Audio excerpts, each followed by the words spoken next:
Welcome back दोस्तों। आज मैं आपके सामने रिसेंटली तमिल लैंग्वेज में रिलीज हुई एक अंडररेटेड हॉरर मूवी को लेकर आया हूँ। इसका नाम है पार्क। तो अब चलिए फटाफट से वीडियो को स्टार्ट कर लेते हैं। उससे पहले लुटा दो प्यार, फॉलो ऑन इंस्टाग्राम। कहानी की शुरुआत में ही एक पार्क में जब एक बच्चा बॉल से खेल रहा होता है तो तभी इसका बॉल एक पेड़ के पास चला जाता है।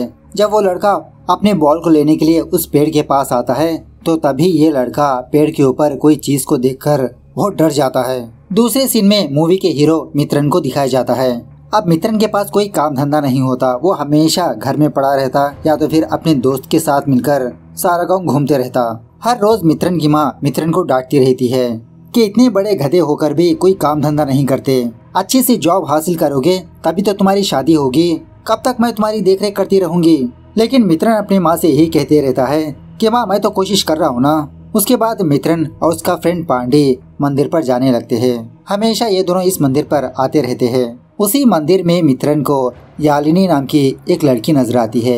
इसे देखते ही पहली नजर में इसको प्यार हो जाता है। थोड़ी देर तक इसको ही फॉलो करते हुए सपने भी बुनने लगता है। दूसरे सीन में आदि नाम के एक बंदे को दिखाया जाता है। एक्चुअली ये आदि एक एक्स एमएलए का बेटा होता है। फिलहाल ये आदि एक लड़की को किडनैप करके अपने गेस्ट हाउस पर लाता है। वो लड़की बहुत रिक्वेस्ट करने लगती है कि प्लीज सर मुझे जाने दीजिए, मुझे छोड़ दीजिए। आदि कहने लगता है कि तुम ऐसे ही रिक्वेस्ट करती रहो तभी तो मुझे मजा आएगा। इस तरह से आदि इस लड़की के साथ मिसबिहेव करने लगता है और जब इसके साथ कांड करने ही वाला होता है तो तभी आदि का फादर आदि को कॉल करके कहने लगता है कि मैं कुछ काम से गेस्ट हाउस पर आ रहा हूँ, तुम जहाँ पर भी हो वहाँ पर आ जाओ। यह सुनने के बाद आदि फटाफट से अपने फ्रेंड के पास जाकर यही कहने लगता है कि उस लड़की को जहाँ से उठाया वहीं पर छोड़ दो और इसी तरह सारे गेस्ट हाउस को साफ कर दो, थोड़ी देर में पापा आने वाले हैं। स्पेशली कबोर्ड में जो ड्रग्स पड़ा है ना उसे भी साफ कर दो। दूसरी तरफ जब मित्रन और पांडे बस ऐसे ही घूम रहे होते हैं तो एक दुकान वाला बंदा मित्रन को कॉल करके कहने लगता है कि सर कुछ दिनों पहले आपने हमारे शॉप से कुछ सामान खरीदा था ना, तो आपको एक बाइक गिफ्ट पर मिली है, फटाफट से आप हमारे शॉप पर आ जाइए। यह सुनने के बाद मित्रन बहुत खुश होकर अपने पांडे के साथ उस दुकान पर जाता है। फॉर्मेलिटीज वगैरह पूरी करने के बाद मित्रन और पांडे को ये बात पता चलती है कि इसको प्राइज में स्कूटी मिली है और वहीं पर एक पल्सर बाइक भी होती है। सोचने लगता है अरे यार काश ये पल्सर बाइक मुझे मिल जाती। शॉकिंगली उसी दुकान के पास यालिनी भी आती है। यालिनी को भी प्राइज मिला होता है लेकिन पल्सर बाइक। अब मित्रन यालिनी को देखकर बहुत खुश होकर इसके साथ डील करने लगता है कि देखिए आप तो लड़की हो, पल्सर बाइक तो चला नहीं सकते, इसलिए क्या हम दोनों गाड़ी एक्सचेंज कर लें। तो यालिनी भी इसके लिए मान जाती है। बाद में मित्रन अपनी बाइक लेकर मंदिर के पास जाता है पूजा पाठ करवाने के लिए। उसी मंदिर के पास यालिनी भी अपनी स्कूटी ले आई होती है। सो स्कूटी को देखकर एक साथ मित्रन दोनों गाड़ियों की पूजा करने लगता है। ये देखकर यालिनी पूछने लगती है कि आप मेरी गाड़ी की पूजा क्यों करवा रहे हो। मित्रन यही कहने लगता है अरे मैडम ऑफिशियली ये गाड़ी मेरी है ना, तो मौके पे चौका मैंने दोनों गाड़ियों की पूजा करवा दी, और वैसे भी हमारे बीच मेरा तेरा क्या है। इस तरह से हल्के से फ्लर्टिंग करने लगता है। उसके बाद यालिनी अपनी स्कूटी लेकर वापस अपने घर पर आकर यही खुशखबरी अपने माँ बाप को सुनाने लगती है। यालिनी के माँ बाप हमेशा यालिनी से यही कहते रहते हैं कि बेटा कब तुम शादी करोगी, तुम्हारी उम्र निकलती जा रही है।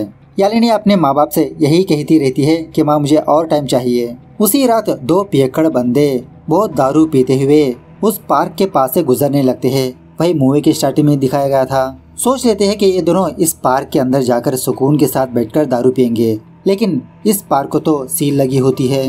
मतलब काफी दिनों से ये पार्क बंद पड़ी होती है, लेकिन इसके बावजूद भी ये दोनों दीवार कूदकर पार्क के अंदर जाने पर इन दोनों को कोई भूत नजर आने पर ये दोनों फटाफट से बाहर भागने लगते हैं। सुबह होने के बाद मित्रन और पांडे अपने जान पहचान के एक बंदे के पास जाकर जॉब मांगने लगते हैं कि घर में मेरी माँ बहुत टॉर्चर कर रही है, क्या आप हमें छोटी मोटी जॉब दिलवा सकते हो। वो बंदा कहने लगता है हाँ डिश टीवी सेटअप में एक छोटी सी जॉब है, यही है मेरी दुकान, अंदर एक लड़की बैठी होगी, उससे जाकर आप पूछ लीजिए। सो इसी के बारे में बात करने के लिए मित्रन और पांडे उस दुकान के अंदर जाते हैं। तो शॉकिंगली उस दुकान के अंदर यालिनी होती है। इसे देखकर मित्रन बहुत खुश होने लगता है। सोच लेता है कि सैलरी कम हो तो भी चलेगा, मैं यहीं पर जॉब करूंगा। यालिनी इन दोनों को काम समझाने लगती है कि गांव में जाकर तुम दोनों को केबल टीवी लगाना होगा, अगर कोई भी अपनी बिल नहीं पे करेगा तो उन बिल्स को कलेक्ट करना होगा। इस तरह से एक लिस्ट देने पर मित्रन और पांडे वही काम करने लगते हैं।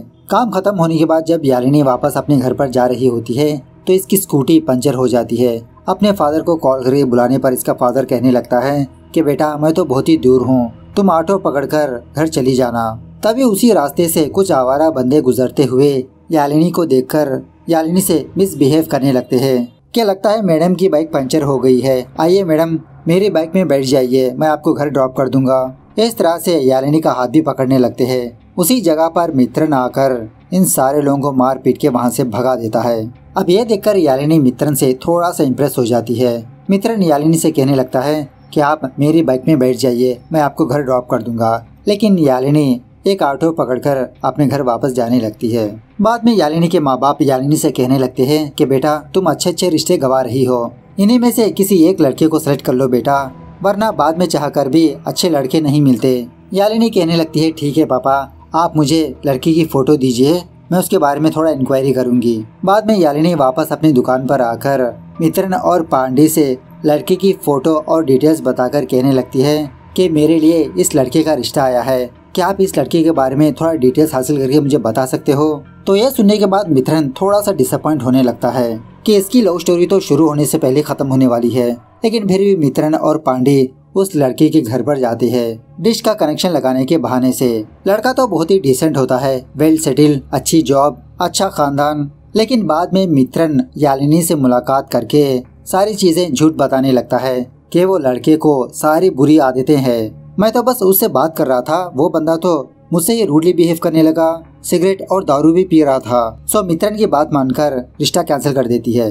खैर उसी रात एक बंदा उस बंद पड़े पार्क के पास आकर सुसु करने लगता है। तभी उस पार्क के अंदर से इस बंदे को बहुत ही भयंकर सी आवाजें सुनाई देने लगती है। तेज हवाएं, गेट अपने आप हिलना, डर के मारे यह बंदा वहाँ से भाग निकलता है। दूसरे दिन यालिनी मित्रन को कॉल करके एक और लड़के का एड्रेस देते हुए उसके बारे में इंक्वायरी करने के लिए कहती है। मित्रन दोबारा यालिनी से झूठ कहने लगता है कि वो लड़का भी आपके लिए सही नहीं है। बाद में सोचने लगता है कि ये कब तक यालिनी से झूठ कहता रहेगा, कितने रिश्ते झूठे साबित करेगा, कभी न कभी तो मेरी गलतियाँ पकड़ी जाएंगी। यालिनी को प्रपोज करने का डिसाइड कर लेता है। सो एक दिन मित्रन यालिनी को कॉल करके उसी मंदिर के पास मिलने के लिए बुलाता है। मित्रन यालिनी से सच कह देता है कि एक्चुअली आपके लिए जो रिश्ते आए थे वो सारे लड़के सही थे, अच्छे बंदे थे, लेकिन मैंने ही आपसे झूठ कहा। लेकिन इसकी एक वजह है, मैं आपसे बहुत प्यार करता हूँ, इसी मंदिर में मैंने आपको पहली बार देखा। इस तरह से फ्लावर्स देकर प्रपोज करने लगता है। लेकिन यालिनी मित्रन को कुछ भी जवाब न देते हुए वहाँ से चुपचाप चली जाती है। शॉकिंगली दूसरे ही दिन यालिनी मित्रन को उसी मंदिर के पास बुलाकर इसके लव को एक्सेप्ट कर लेती है। अपने माँ बाप से कहने पर इन दोनों के घर वाले इन दोनों की एंगेजमेंट भी कर देते हैं। खैर एक रात आदि और उसके फ्रेंड्स अपनी कार में बैठकर ड्रग्स का सेवन करते रहते हैं। तभी उसी रास्ते से एक कांस्टेबल गुजरते हुए इस गाड़ी को देखकर गाड़ी का शीशा नीचे करने के लिए कहता है। जब गाड़ी के अंदर आदि को देखता है तो ये उल्टा इसको सलाम मार के वहाँ से चला जाता है कि सर पता नहीं था कि गाड़ी के अंदर आप हो, मुझे माफ कर दीजिए। इस तरह से वहाँ से चले जाता है।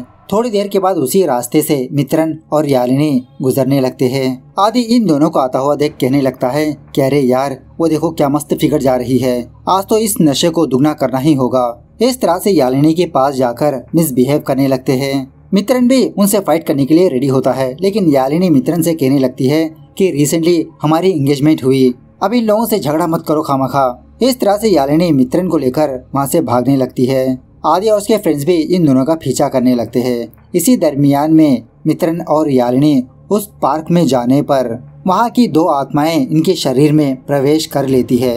ये दोनों बहुत ही अजीब से बिहेव करते हुए आदि के फ्रेंड्स को बहुत जबरदस्त तरीके से पिटाई करने लगते हैं।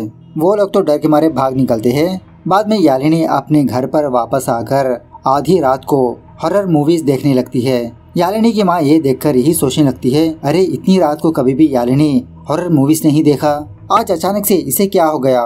इस तरह से यालिनी की माँ यालिनी के फादर को भी दिखाने लगती है। वो भी ये चीज देखकर शॉक में रह जाता है। दूसरी तरफ मित्रन की माँ ये देखती है कि मित्रन के कमरे से बहुत धुआं आ रहा है। दरवाजा हटाकर देखने पर मित्रन सिगरेट के साथ साथ बियर भी पी रहा होता है। मित्रन की माँ यही सोचने लगती है कि मित्रन को तो ऐसी कोई आदत नहीं थी, आज रात क्यों बियर और सिगरेट पी रहा है, सुबह होने के बाद इसको समझाना पड़ेगा। दूसरे दिन मित्रन यालिनी पांडे किसी होटल में जाकर खाना खाने लगते हैं। इसी दरमियान में मित्रन और यालिनी नॉनवेज ऑर्डर करके बहुत ही अजीब तरह से खाने लगते हैं। पांडे शॉक में रह जाता है कि ये दोनों ऐसे क्यों खा रहे हैं। और एक्चुअली ये दोनों वेजिटेरियन होते हैं। खैर उसी रात जब एक बूढ़ा बंदा अपनी साइकिल के जरिए से किसी ब्रिज के ऊपर से जा रहा होता है तो तभी इसको ऐसा लगता है कि कोई इसको फॉलो कर रहा है। अचानक से कोई इसको इसकी साइकिल से गिरा भी देता है। वहाँ पर इस बंदे को कोई भी नजर नहीं आता, लेकिन ये बहुत पिटते रहता है। थोड़ी देर के बाद ये बंदा उसी ब्रिज के ऊपर से नीचे गिरने पर इसकी मौत हो जाती है। बाद में जब पुलिस वालों को इन्फॉर्मेशन मिलने पर पुलिस वाले यहाँ पर आकर एक्सीडेंट समझकर इस केस को क्लोज कर देते हैं। दूसरी तरफ मित्रन और यालिनी के घर वाले इन्हीं के बारे में डिस्कस करते रहते हैं कि आजकल ये दोनों बहुत ही अजीब तरह से बिहेव कर रहे हैं। पता नहीं किसकी बुरी नजर लग गई, किसी बाबा के पास ले जाना होगा। उसी वक्त मित्रन और यालिनी अपने घर पर आते हैं। अपने घर वालों की बातें सुनने के बाद ये दोनों बहुत गुस्सा करने लगते हैं कि हम लोग तुम्हारे साथ कहीं पर भी नहीं जाने वाले, हमें छोड़ दो, हमें यहीं पर रहना है। अब इनका ये रूप देखकर घर वालों की मूथी निकल जाती है। बाद में जब ये दोनों नॉर्मल होते हैं, इनके घर वाले किसी बाबा के पास ले जाते हैं कि शादी से पहले कुछ पूजा करवानी है, लेकिन वो बाबा ढोंगी बाबा होता है।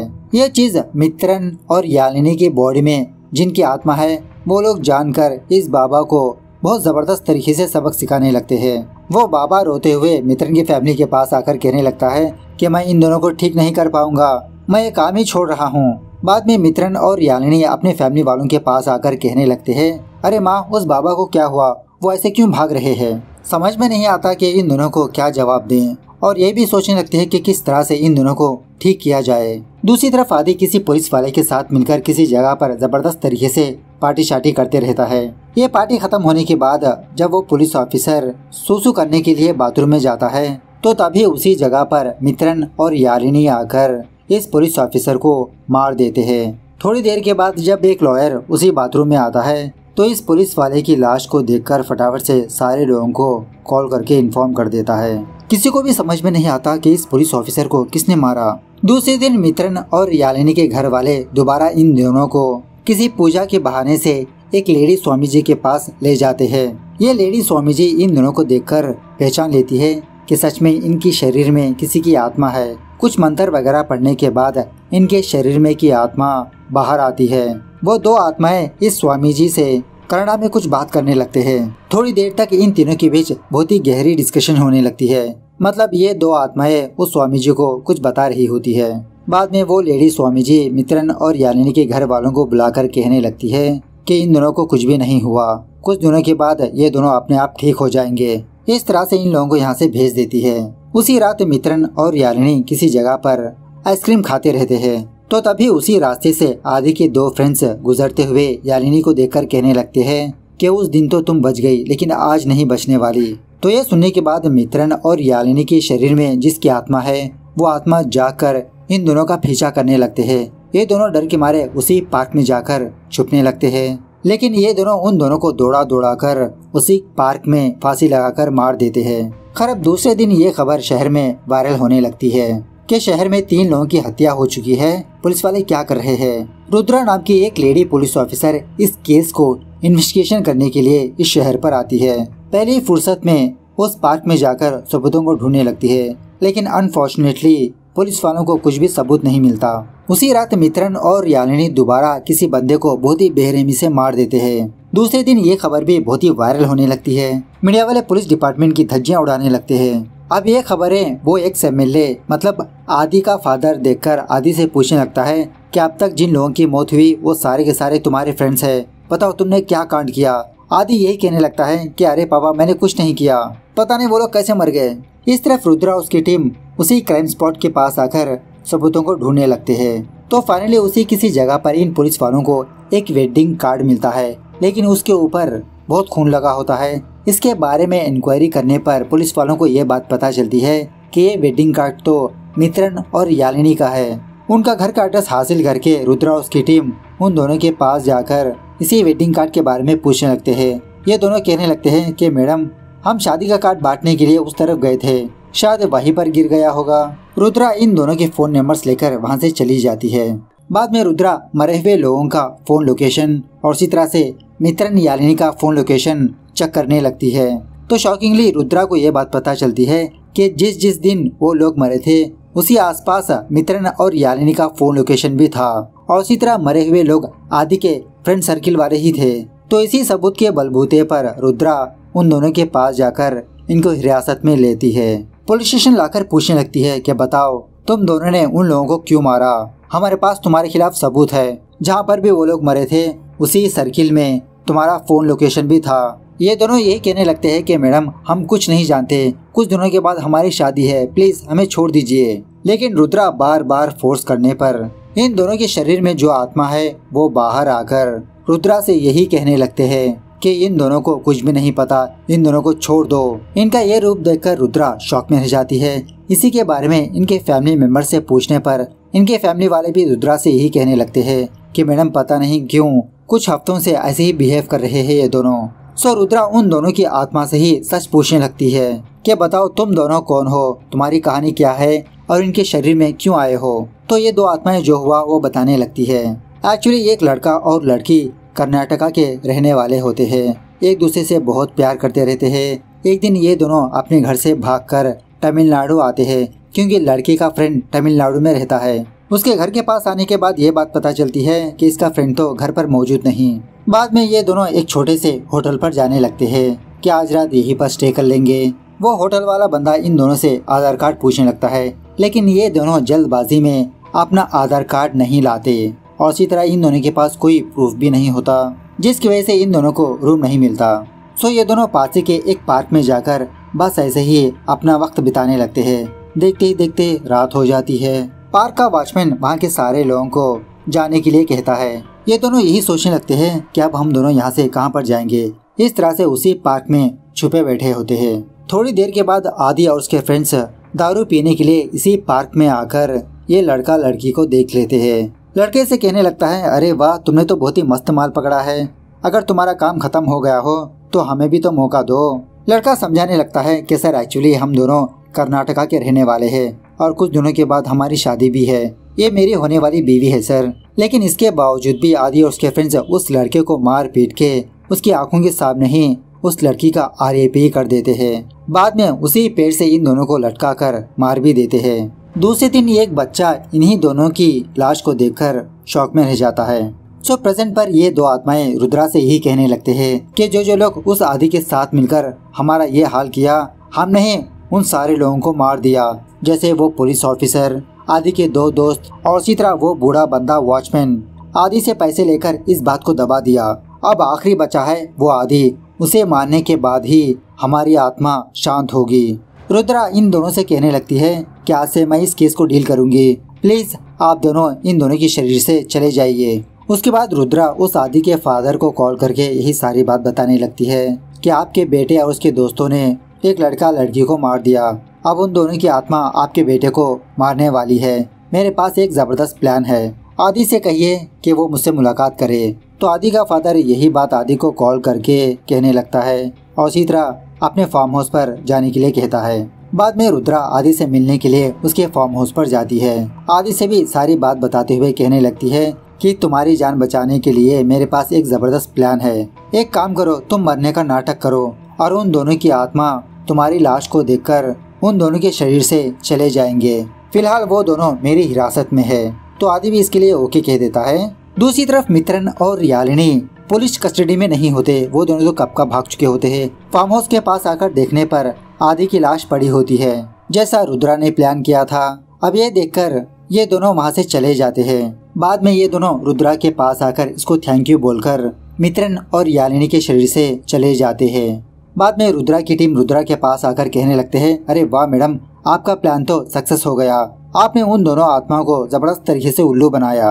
रुद्रा कहने लगती है कि एक्चुअली मैंने कुछ उल्लू नहीं बनाया, आदि सच में मर चुका है और मैंने ही उसको मारा। इस तरह से असली सच्चाई बताने लगती है। जब रुद्रा प्लान बताने के लिए आदि के पास गई थी उसके फार्म हाउस पर, तो कोल्ड ड्रिंक ओपन करते समय रुद्रा का शर्ट गंदा हो जाता है। तो रुद्रा साफ करने के लिए वॉशरूम पर जाती है, लेकिन आदि रुद्रा को भी हवस भरी निगाहों से देखने लगता है और इसी तरह इसके पास आकर इसके साथ मिसबिहेव भी करने लगता है। रुद्रा आदि को डांटने लगती है, क्या तुम भूल चुके हो मैं एक पुलिस ऑफिसर हूँ, इसका अंजाम बहुत बुरा होगा। लेकिन आदि कहने लगता है, अरे मैडम, मैं एक एक्स MLA का बेटा हूँ, अगर मुझे खुश करोगे तो आपको बहुत कुछ मिलेगा। इस तरह से रुद्रा को बेड पर लेटा देता है और रुद्रा यही सोचने लगती है कि मैं एक पुलिस ऑफिसर होने के बावजूद भी ये आदि मेरे साथ ही ऐसी गंदी हरकतें कर रहा है तो आम लड़कियों के साथ कैसे किया होगा, इसको तो जीने का हक ही नहीं है। इस तरह से अपनी गन लेकर इसको मार देती है। जो प्रेजेंट डे पर रुद्रा मीडिया के सामने आकर ये स्टेटमेंट देने लगती है कि पिछले कुछ दिनों से आदि और उसके दोस्तों के बीच किसी मामले में झगड़े हो रहे थे। आदि ने ही अपने दोस्तों को मार दिया। जब मैं इसी के बारे में इन्वेस्टिगेशन कर रही थी तो आदि मुझे मारने की कोशिश की, तो अपने बचाव में मैंने आदि को मार दिया। इस तरह से ये केस क्लोज कर देती है। तो मूवी कैसे लगी कमेंट करके बताना जरूर। मिलते हैं अगली वीडियो में, तब तक take care, bye bye, see you soon.